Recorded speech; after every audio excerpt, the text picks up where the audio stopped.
Hello guys, સ્વાગત છે તમારું મારા નવા વ્લોગમાં. મારા મમ્મી કરી રહ્યા છે આરતીની તૈયારી. એટલે આજે 4 વ્હીલર 2 વ્હીલર બધું ઘરે છે.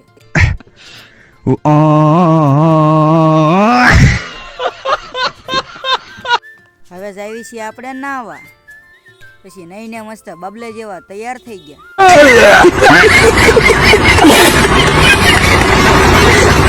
મારા પાસે હજુ હૂતો હે. પછી પી નાખીએ આપણે ચાની ચુસ્કી. પછી હું સંયમ ને શક્તિભાઈ આપણે જાવી છીએ ભમોડે રમવા. હાલો બધા ભમોડી રમવા. અને ત્યાં રમવા ગયા ને કરી નાખ્યા બધા આવા ખેલ.